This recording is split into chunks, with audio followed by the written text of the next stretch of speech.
ఆరోగ్యం కావాలి అంటే ఎవరైనా ఎవరిని ఉపాసన చెయ్యమని చెప్తారు అంటే సూర్యనారాయణమూర్తిని ఉపాసన చెయ్యండి అంటారు. ఇప్పటికీ పిల్లల దగ్గర నుంచి పెద్దల వరకు సూర్య నమస్కారాలు చేస్తారు. ఆ సూర్య నమస్కారాల్లో కేవలం 10 విధములైనటువంటి భంగిమలతో చేసే నమస్కారాలు ఉన్నాయి. అవి తేలికగా చెయ్యడానికి వీలుగా ఉంటాయి.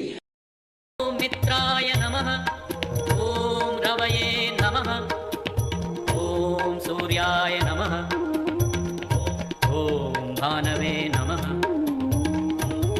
ఓం ఖగాయ నమః, ఓం పూష్ణే నమః, ఓం హిరణ్యగర్భాయ నమః, ఓం మరీచయ